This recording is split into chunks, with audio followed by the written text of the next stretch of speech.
السلام علیکم ورحمۃ اللہ وبرکاتہ۔ جیسا کہ آپ نے ابھی عنوان اور ٹائٹل دیکھا کہ دال کا عذاب، جب میں نے بھی یہ ٹائٹل پڑھا، جب میں نے عنوان پڑھا تو مجھے تعجب بھی ہوا اور تھوڑی بہت ہنسی بھی آئی کہ یہ دال کا عذاب بھلا کیسے ہو سکتا ہے۔ پھر میں نے آگے جب اس کا مطالعہ کیا، میں نے اس کو پڑھا تو ہنس کے میرا بے حال ہو گیا۔ لیکن اس میں ایک سبق بھی ہمیں ملا کہ ہمیں دنیا کے اندر کنجوسی اختیار نہ کرنی چاہیے، بخل پن ہمیں نہ اختیار کرنا چاہیے، کیونکہ یہ آپ علیہ الصلوۃ والسلام کا بھی فرمان ہے کہ جو گھر والوں پر بہتر سے بہتر خرچ کرتا ہے اللہ اس کو اور بھی بڑھاتا ہے، اور خود اللہ رب العزت کا ارشاد ہے کہ یا ایھا الذین آمنوا کلوا من طیبات ما رزقناکم، کہ اللہ کے رزق میں سے دیے ہوئے رزق میں سے آپ کھاؤ پیو، اس کے اندر آپ بخل نہ کرو، اس کے اندر اپنا ہاتھ بند کر کے نہ رکھو۔ جو اللہ نے آپ کو رزق دیا ہے، مختلف چیزیں، مختلف اشیاء جو اللہ رب العزت نے دنیا کے اندر پیدا کی ہیں، لہذا وہ ساری چیزیں آپ کھاؤ، پھر اللہ کا شکر ادا کرو۔ تو لہذا ہمیں کسی بھی صورت میں بخل کنجوسی کرنا جائز نہیں ہے، صحیح نہیں ہے۔ لہذا اسی پر یہ ایک واقعہ بنا ہوا ہے جو آپ کے ساتھ میں شیئر کرتا ہوں۔ ایک آدمی کی شادی ہوئی، تو شادی ہو جانے کے بعد یہ آدمی باوجود اس کے کہ یہ آدمی مال و دولت والا تھا، صاحب ثروت بھی تھا، سب کچھ اس کے پاس موجود تھا، دنیا کی ہر چیز موجود تھی، لیکن اس کے باوجود بھی اس نئے نویلی بیچاری دلہن کو روزانہ دال کھلاتا۔ ظاہر بات ہے ایک طعام جب بھی آپ کھاؤ تو دل اکتا جاتی ہے، دل کے اندر ایک اکتاہٹ ہو جاتی ہے، طبیعت کے اندر ایک اکتاہٹ پیدا ہو جاتی ہے، ایک بیزاری سی ہو جاتی ہے۔ لہذا یہ بیچاری بیزار تو ہو گئی، لیکن اب بیچاری کرے تو کیا کرے، کیسے شکوا کرے اپنے شوہر کی۔ جب یہ میکے گئی، اپنے گھر گئی، تو وہاں پر اس کا منہ لٹکا ہوا تھا۔ بھائیوں نے حال احوال پوچھا، بہن جی سنائیے تو صحیح کیا خبر ہے کہ آپ کا منہ لٹکا ہوا ہے، کوئی پریشانی، کوئی دقت؟ بہت ٹال مٹول کی بتلانے میں کہ نہ بتائے، لیکن اصرار پر ان کو بتانا پڑا۔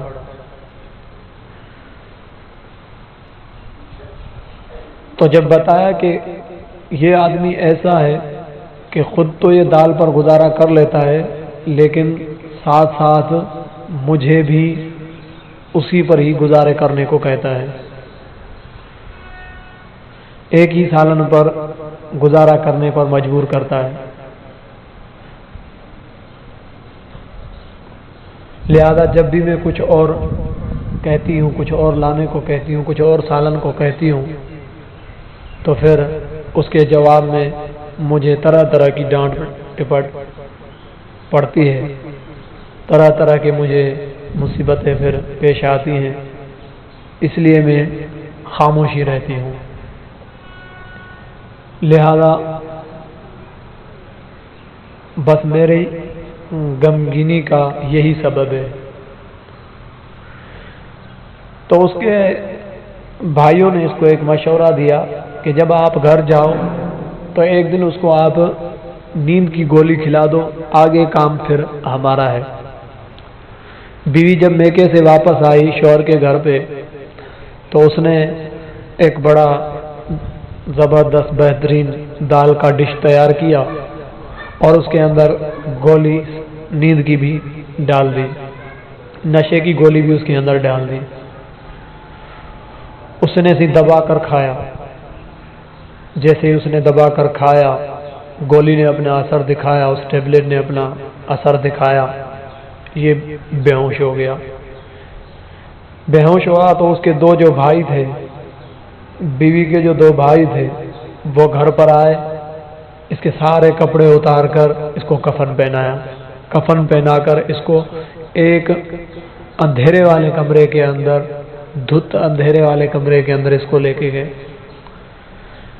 کہیں سے بھی کوئی روشنی کا نام و نشان نہیں تھا۔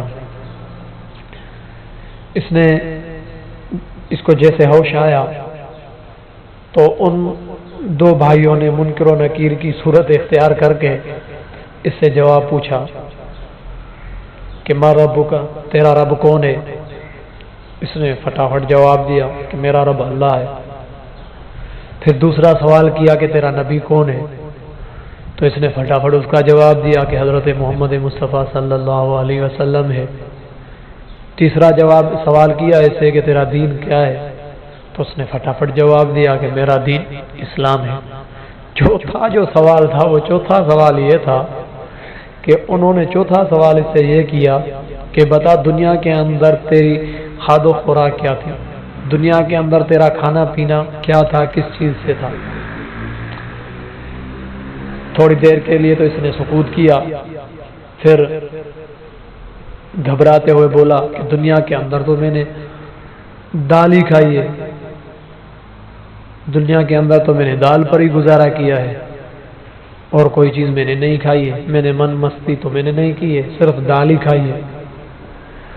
اس منکر و نکیر نے، وہ جو دو بھائی آئے تھے منکر نکیر بن کر، انہوں نے اس پر کوڑوں کی برسات کر دی کہ دنیا کے اندر تو اللہ رب العزت نے حکم دے کر رکھا تھا کہ حلال رزق میں سے کھاؤ پیو، جو آپ کو اچھا لگے وہ آپ کھاؤ پیو۔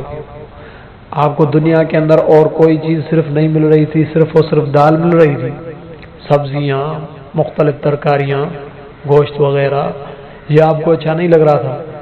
یہ اللہ کی نعمتیں آپ نے کیوں نہیں استعمال کی؟ بہت دے مارے اس کو کوڑے، بیچارے کو مار مار کر دوبارہ پھر اس کو بے ہوش کر دیا۔ اب اس کے کپڑے چینج کر کے انہوں نے دوبارہ واپس بیڈ روم میں لے آئے، اس کو بیڈ پر جیسے تھا ویسے ہی اس کو سلا دیا۔ صبح کو بیچارہ جیسے ہی ہوش میں آیا اور اٹھا کراتے ہوئے بیوی نے پوچھا کیا ہوا؟ جیسے ہی اس نے آواز سنی بیوی کی، آنکھیں پھوڑ کر کہنے لگا اچھا میں زندہ ہوں؟ اوہو، میں تو سمجھ رہا تھا کہ میں مر چکا ہوں، میں ابھی تک زندہ ہوں، شکر الحمدللہ میں زندہ ہوں۔ اب بیوی مڑنے لگی، بیوی مڑ کر کہنے لگی کہ چلو اچھا ٹھیک ہے، میں آ رہی ہوں آپ کے لیے ڈش تیار کر کے دال کا۔ ادھر سے اس نے چیختے ہوئے بڑی آواز سے بولا او میری پیاری بیگم، صبر تو کرو، صبر تو کرو، دال کا عذاب بہت بڑا ہے، دال کا عذاب بہت ہی بڑا خطرناک ہے۔ اللہ رب العزت نے حکم دیا ہے کہ کچھ کھاؤ پیو، دنیا کے اندر اور بھی چیزیں ہیں وہ کھاؤ پیو۔ بیگم صاحبہ اللہ کا نام ہے، دال تیار نہ کرنا، صبر کر میں آج گوشت لے کے آ رہا ہوں۔ تو بیچارہ گیا گوشت لے کر آیا، پھر بیوی نے بھی خوب کھایا، اس کو بھی کھلایا۔ تو یہ تھا دال کا عذاب۔ دنیا کے اندر آدمی کبھی بخیل نہ بنے، کھلائے پلائے، خود کھائے، گھر والوں کو کھلائے پلائے، ان کو خوش رکھے۔ اس دن سے یہ واقعہ مشہور ہوا، دال کا عذاب۔ تو لہذا آپ بھی اس قصے کے اندر، آپ نے بھی اس قصے کے اندر ضرور انجوائے کیا ہوگا، جیسے مجھے فیلنگ ہو رہی ہے۔ امید ہے کہ آپ کے اندر بھی ایسی ہی فیلنگ ہو رہی ہوگی۔ کچھ ہنسی تو کچھ مذاق، اور کچھ سچ مچ میں ایک سبق۔ امید ہے کہ اللہ رب العزت ہمیں بھی اس بخل پن کے عذاب سے بچائے۔